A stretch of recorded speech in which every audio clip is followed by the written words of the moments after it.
नमस्कार, मैं हूं राज ठाकुर आपके साथ। आप देख रहे हैं न्यूज 18 पंजाब हरियाणा हिमाचल। बुलेटिन की शुरुआत बड़ी और अहम खबर के साथ। हिमाचल प्रदेश की बेटी अभिनेत्री कंगना रनौत को डबल सुरक्षा कवच। जी हां, केंद्र के बाद हिमाचल सरकार ने भी सुरक्षा दी है।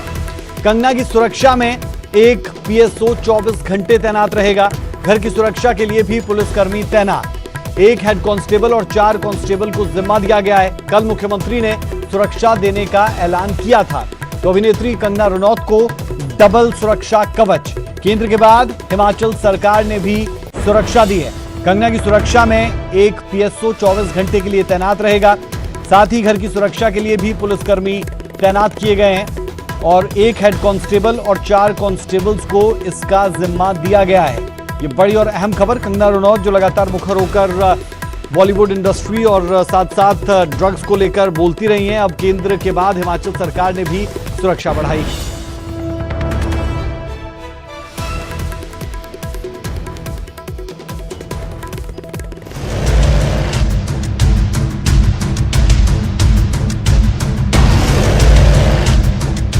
बॉलीवुड की पंगा क्वीन न पहले किसी से डरती थी और ना ही उन्हें आगे डरने की जरूरत है। कंगना रनौत 9 सितंबर को मुंबई जाने के अपने फैसले पर अडिग हैं। लिहाजा केंद्र सरकार ने बॉलीवुड क्वीन को Y+ सिक्योरिटी दी है। इसके लिए कंगना ने केंद्रीय गृह मंत्री अमित शाह का धन्यवाद किया है। कंगना ने ट्वीट कर लिखा, यह प्रमाण है कि अब किसी देशभक्त की आवाज को कोई फांसीवादी नहीं कुचल सकेगा। मैं अमित शाह जी की आभारी हूँ। वो चाहते तो हालातों के चलते मुझे कुछ दिन बाद मुंबई जाने की सलाह देते, मगर उन्होंने भारत की एक बेटी के वचनों का मान रखा, हमारे स्वाभिमान और आत्मसम्मान की लाज रखी। जय हिंद। तो वहीं शिवसेना नेता संजय राउत पर कंगना ने एक बार फिर से पलटवार किया है। संजय राउत जी, आपने मुझे कहा कि मैं एक हरामखोर लड़की हूं। आप एक सरकारी मुलाजिम हैं, एक मंत्री, आप तो जानते ही होंगे कि इस देश में हर दिन नहीं हर घंटे कितनी लड़कियों के बलात्कार हो रहे हैं, कितनी लड़कियों का शोषण किया जा रहा है, उनकी बॉडीज काट के एसिड डाल के फेंक दी जा रही है, उनकी काम की जगहों पे उनको गालियां दी जा रही है, उनका अपमान किया जा रहा है, उनके खुद के पति उनके कान, नाक, मुंह, कान, जबड़े तोड़ रहे हैं। और आपको पता है इसका जिम्मेदार कौन है? इसका जिम्मेदार है ये जो मानसिकता आपने, जिसका भौंडा प्रदर्शन पूरे समाज के सामने, पूरे देश के सामने किया है, वो मानसिकता इसकी जिम्मेदार है। और इस देश की बेटियां आपको माफ नहीं करेगी संजय जी। आपने उन सब महिलाओं का शोषण करने वालों को सशक्तिकरण किया है, इस देश की बेटियां आपको माफ नहीं करेंगी। जब आमिर खान जी ने कहा था मुझे इस देश में डर लगता है, तब उनको किसी ने हरामखोर नहीं कहा, या जब नसीरुद्दीन शाह जी ने कहा था तब उनको किसी ने हरामखोर नहीं कहा। संजय जी, मैं आपकी निंदा करती हूं, आप महाराष्ट्र नहीं है। आप ये नहीं कह सकते कि मैंने महाराष्ट्र की निंदा की। मायानगरी में शिवसेना के विरोध के बीच केंद्रीय गृह मंत्रालय ने कंगना को Y+ सुरक्षा देने का फैसला लिया, यानी उनकी सुरक्षा में 11 जवान तैनात रहेंगे। इसमें से 1 या 2 कमांडो और बाकी पुलिसकर्मी होंगे। वहीं इससे पहले जयराम सरकार ने हिमाचल की बेटी को सुरक्षा देने का फैसला लिया था। कंगना रनौत हिमाचल से संबंधित हैं और बॉलीवुड में उनने हिमाचल का नाम और पूरे देश का नाम रोशन किया है।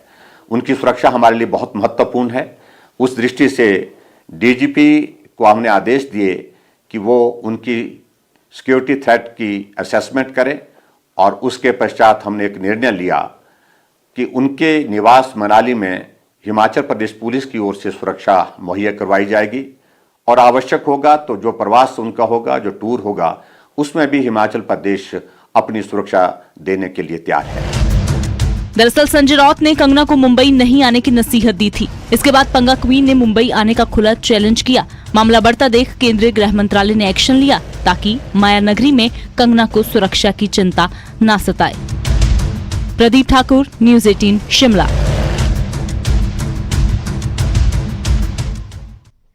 तो कंगना रनौत हिमाचल की बेटी, और हिमाचल की बेटी को अब सिक्योरिटी दी गई है, न सिर्फ केंद्र की तरफ से बल्कि हिमाचल की तरफ से भी। शिमला से संवाददाता प्रदीप ठाकुर और मनाली से संवाददाता सचिन शर्मा हमारे साथ जुड़े हैं। पहले रुक कर लेते हैं राजधानी शिमला का। प्रदीप, जानना चाह रहे हैं कि हिमाचल सरकार ने भी कंगना के लिए सिक्योरिटी दी है, क्या उस सिक्योरिटी में है और कितने जो जवान हैं वो तैनात रहने वाले हैं और क्या स्ट्रक्चर इसका रहने वाला है, क्योंकि केंद्र की तरफ से भी सुरक्षा दी गई है? बिल्कुल राज, आपने सही कहा, क्योंकि केंद्र सरकार ने आज ही जो कंगना रनौत है उसको सुरक्षा दी है, जिसमें सीआरपीएफ की सुरक्षा है, 22 श्रेणी की सुरक्षा है, जिसमें 11 जवान तैनात रहेंगे और ये भी आज जो है सुरक्षा का जिम्मा संभाल लेंगे। लेकिन उसके साथ साथ हिमाचल प्रदेश सरकार ने भी सुरक्षा का ऐलान पिछले कल ही किया था और आज सुरक्षा कर्मी भेज भी दिए हैं, जिसमें कंगना को एक व्यक्तिगत सुरक्षा अधिकारी यानी पीएसओ दिया गया है, जो हमेशा उनके साथ रहेगा, 24 घंटे उनके साथ रहेगा, चाहे वो प्रदेश में हो चाहे वो प्रदेश के बाहर हो, तो वो उनका व्यक्तिगत सुरक्षा जो अधिकारी है वो उनके साथ रहेगा। और इसके साथ साथ एक हेड कांस्टेबल और 4 कांस्टेबल वो उनके घर की सुरक्षा में तैनात रहेंगे। हालांकि जो मुख्य सुरक्षा घेरा है वो सीआरपीएफ का ही रहेगा, लेकिन जो घर की सुरक्षा का जिम्मा रहेगा वो हिमाचल प्रदेश पुलिस के जो जवान हैं, जिसमें एक हेड कांस्टेबल और 4 कांस्टेबल वो वहां पर मौजूद रहेंगे मनाली में, या फिर वो जहां पर प्रवास करेंगी या रहेंगी वहां पर उनका प्रदेश के भीतर जो है उनका सुरक्षा घेरा रहेगा। लेकिन एक पीएसओ उनके साथ हर दम जो है वो साथ रहेगा, क्योंकि ये मुद्दा ठीक है। प्रदीप बने हमारे साथ, सचिन हमारे साथ जुड़े हैं मनाली से।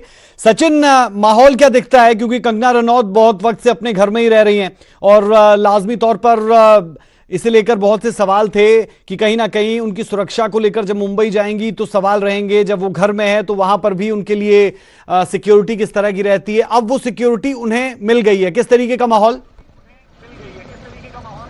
जी हाँ राज, मैं सबसे पहले बता दूं कि इसमें जो है बॉलीवुड अभिनेत्री जो कंगना रनौत है उनका जो यहाँ पे कोविड-19 टेस्ट ले लिया गया है और इसमें जो बीएमओ मेडिकल ऑफिसर वो यहाँ पर जो इसमें पहुंच चुके हैं और अभी जो इनके द्वारा जो मेडिकल टेस्ट यहाँ पे लिया गया है, हम इनसे बात करेंगे और इनसे जानेंगे किस तरह की रिपोर्ट इनकी रही है। मैं इसमें सबसे बड़ी ब्रेकिंग इसमें बता दूं सर, कोविड-19 का टेस्ट अभिनेत्री का लिया गया है, किस तरह की रिपोर्ट है, कितने लोगों का टेस्ट लिया है? वो कंगना आज जो है जो बॉलीवुड अभिनेत्री कंगना रनौत का कोविड-19 का टेस्ट लिया, इसके अलावा उनकी जो सिस्टर है रंगोली रनौत, उनका भी टेस्ट लिया, कोविड-19 का टेस्ट लिया और तीसरे जो है वो उनका पीए है, उनका जो टेस्ट लिया। सर कब तक इसकी रिपोर्ट आने की संभावना है?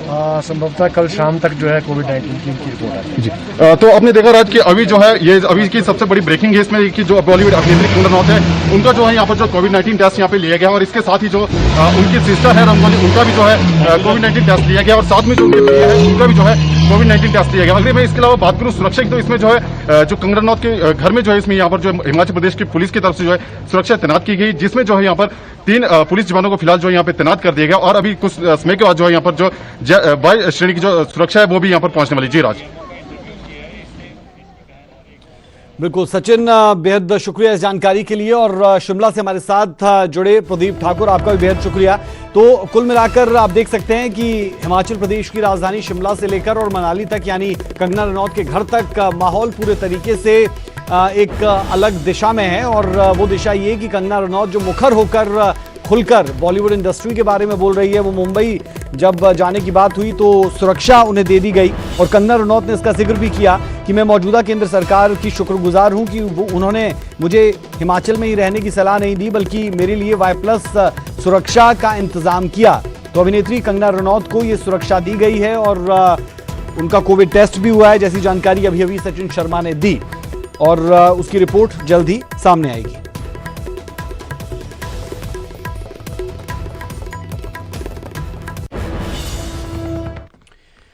तो लगातार कंगना रनौत जो सुर्खियों में बनी है और सुशांत सिंह राजपूत मर्डर मिस्ट्री के बाद और ज्यादा खुलकर सामने आई। अगली खबर का हम रुख कर रहे हैं। कथित स्कॉलरशिप घोटाले पर सियासी संग्राम उफान पर है। पटियाला में लोक इंसाफ पार्टी का हल्ला बोल देखने को मिला। सीएम आवास मोती महल के घेराव की कोशिश हुई। बैंस ब्रदर्स की अगुवाई में कूच कर रहे LIP वर्कर्स यहां पर दिखाई दिए। प्रदर्शनकारियों को रास्ते में ही रोकने की तैयारी साफ तौर पर देखी गई। तो ये बड़ी और अहम खबर आपको बता दें कि कथित स्कॉलरशिप घोटाले पर सियासी संग्राम उफान पर है। एक तरफ हम देख रहे हैं कि आम आदमी पार्टी से लेकर अकाली दल लगातार इस मामले पर सरकार को घेर रहा है, धर्मसोत को घेर रहा है और अब इस मामले में पटियाला में लोक इंसाफ पार्टी का हल्ला बोल भी देखने को मिला।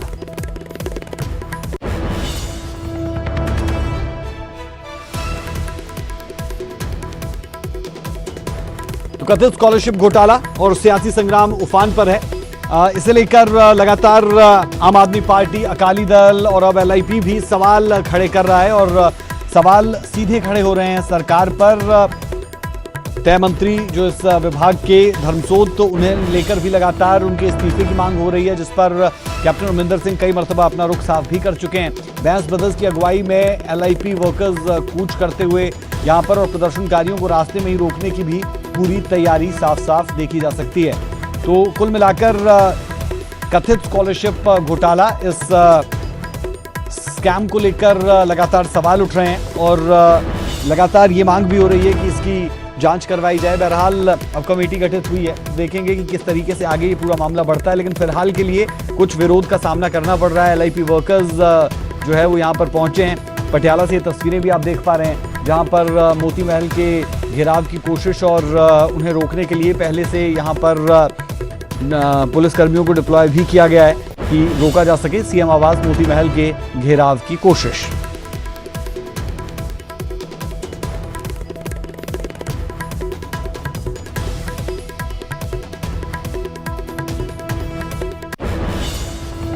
राजस्थान में डेरा सच्चा सौदा प्रमुख गुरमीत राम रहीम का गांव गुरुसर एक मर्तबा फिर चर्चा में। इस बार गांव में राम रहीम के अस्पताल पर सवाल उठे। अस्पताल की नर्सों ने प्रबंधकों और मेल स्टाफ पर छेड़छाड़ करने के आरोप लगाए। इतना ही नहीं, फीमेल नर्सेज ने मैनेजमेंट पर उनके कमरे और वॉशरूम में हिडन कैमरे लगाने तक के गंभीर आरोप लगा दिए। पूरा मामला पुलिस तक पहुंच गया और नर्सों के बयानों के आधार पर पुलिस ने कार्रवाई शुरू कर दी है।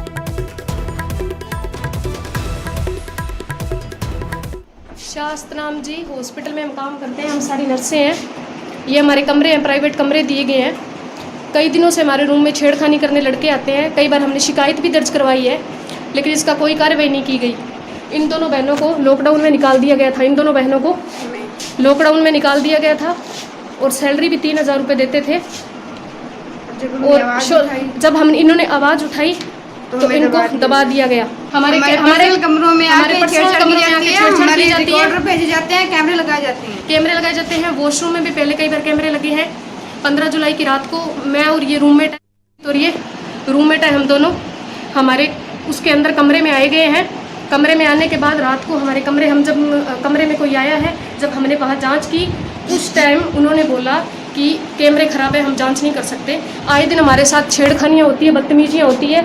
मेल स्टाफ हमें टॉर्चर करता है और फीमेल स्टाफ सीनियर वीरपाल दी हमें आके कमरों में धमकाती है। हमसे जो हमारी ड्यूटी नहीं है, हमसे वो भी ड्यूटियाँ करवाती हैं, सफाई करवाती हैं, हमसे सफाई करवाती है और हमें टॉर्चर करता है। लॉकडाउन में इन दोनों को घर से हॉस्पिटल से घर भेजा गया था। जब कार्रवाई की तो हम सबसे स्टाम्प लिखवाए गए, सबसे स्टाम्प लिखवाए गए थे, जबरदस्ती नहीं लिखा हुआ था। उसके बाद खाली स्टाम्प थे, उसके बाद मैटर लिखवाया गया था। स्टाम्प चिप लगाई गई है, ये देखिए, ये लगी हुई चिप है बेड के नीचे। ये हमारा रूम है, हमारे कमरे हैं, हमें इंसाफ चाहिए। ਸਾਡੇ ਨਾਲ ਇਹ ਗਲਤ ਕੀਤਾ ਜਾ ਰਿਹਾ ਹੈ। ਸਾਡੇ ਰੂਮਾਂ 'ਚ ਸਾਡੇ ਪਰਸਨਲ ਰੂਮਾਂ ਵਿੱਚ ਆ ਕੇ ਚੀਜ਼ਾਂ ਨਾਲ ਚੈੱਕ ਨਹੀਂ ਕੀਤੀ ਜਾ ਰਹੀ ਹੈ। ਅਸੀਂ ਕੁੜੀਆਂ ਹੈ ਤਾਂ ਕੁਝ ਵੀ ਜੀ ਕੱਲ ਨੂੰ ਹੋ ਸਕਦਾ ਹੈ। ਉਹਦੇ ਜ਼ਿੰਮੇਵਾਰ ਇਹ ਹੋਣਗੇ ਵਿਕਰਮ, ਰਜਿੰਦਰ, ਸੁਰਿੰਦਰ और वीरपाल ਤੇ प्लस रिंकू मैनेजमेंट। समालखां के करहंस गांव में रजबाहे का पानी खेतों में घुसने से किसानों की फसलें बर्बाद हो गई। पानी के बहाव काफी तेज था, जिससे कुछ ही पलों में खेत पानी पानी हुए।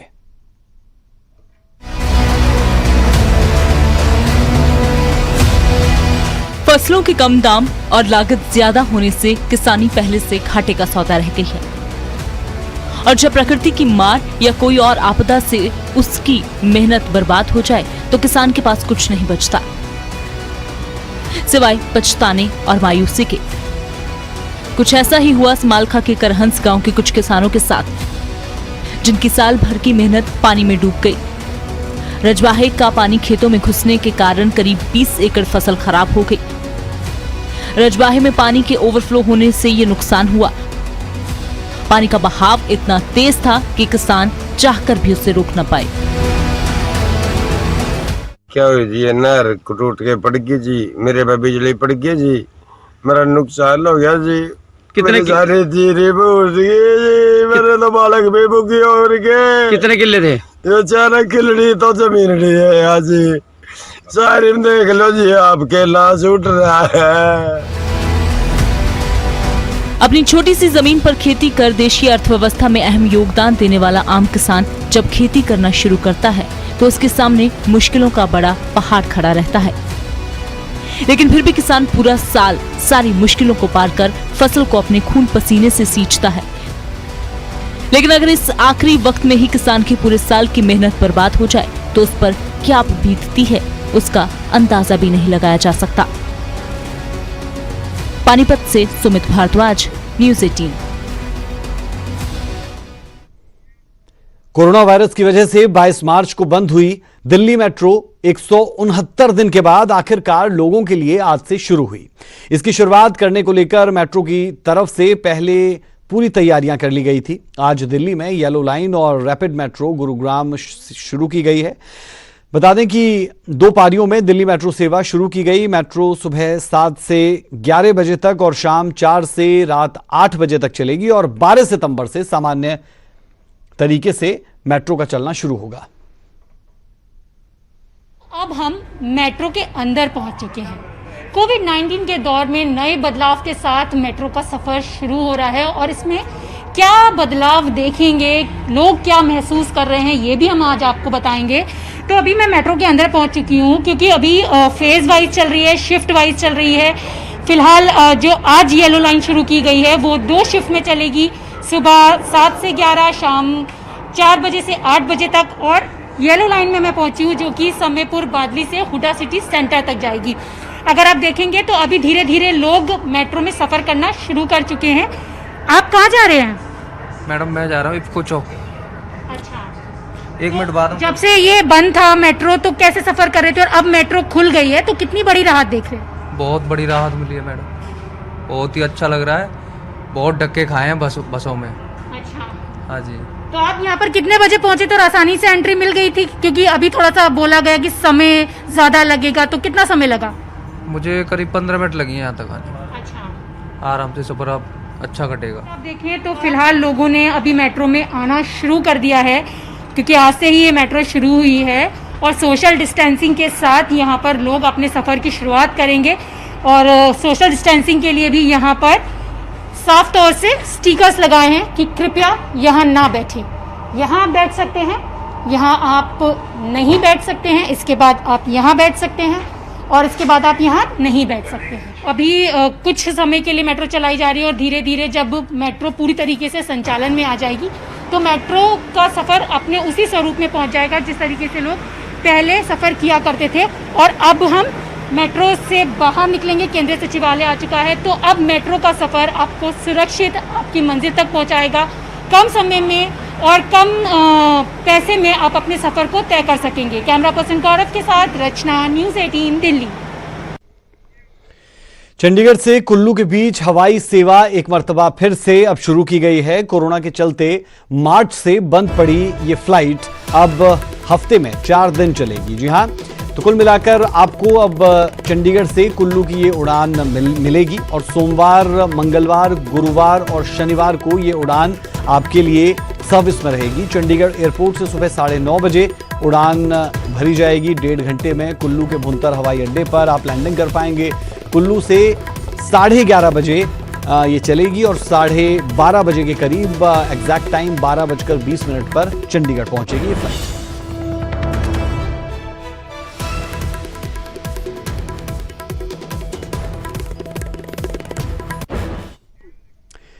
कोरोना काल में कल पहली बार सोलन और शिमला के बीच ट्रेन चली, लेकिन सिर्फ 2 लोगों के लिए। दरअसल एनडीए की परीक्षा के लिए रेलवे की ओर से विशेष ट्रेन चलाई गई, लेकिन सिर्फ एक परीक्षार्थी और उसके पिता ने ही ट्रेन में सफर किया। बाकी सभी परीक्षार्थी अपने निजी वाहनों या फिर बस के जरिए ही परीक्षा देने शिमला पहुंचे। ट्रेन में आए इकलौते परीक्षार्थी और उसके पिता ने भी वापसी में सड़क मार्ग को ही चुना, लिहाजा ट्रेन पूरी तरह से खाली लौटी। बता दें कि ट्रेन में कुल 7 कोच थे, जिनमें 248 लोगों के बैठने की क्षमता थी। सोलन से शिमला के बीच रेल मार्ग के जरिए 47 किलोमीटर के सफर के लिए करीब 3 घंटे लगते हैं, जबकि सड़क मार्ग के जरिए काफी कम वक्त लगता है।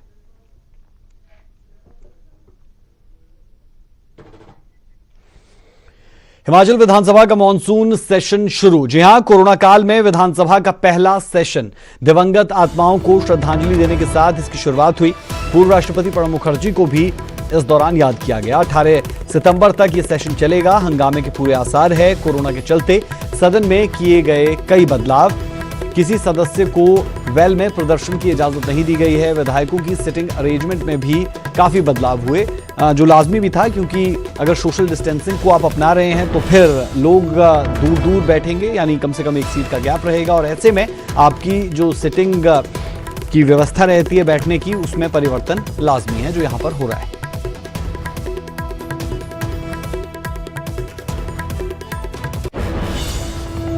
और अब बड़ी खबर, बब्बर खालसा के 2 आतंकी गिरफ्तार। मुठभेड़ के बाद दिल्ली पुलिस ने इन्हें काबू किया। आतंकियों से बड़ी मात्रा में हथियार बरामद किए गए। पंजाब में बड़ी वारदात की तैयारी में थे ये दोनों। पंजाब के कुछ नेता आतंकियों के निशाने पर थे।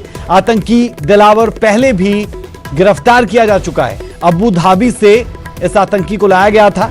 दिलावर सिंह को गिरफ्तारी के बाद जमानत पर जेल से बाहर ही आया था। ये बड़ी खबर, बब्बर खालसा के 2 आतंकी गिरफ्तार। मुठभेड़ के बाद दिल्ली पुलिस ने इन्हें काबू किया है। आतंकियों से बड़ी मात्रा में हथियार भी बरामद किए गए हैं। पंजाब में बड़ी वारदात को अंजाम देने की तैयारी में ये दोनों थे।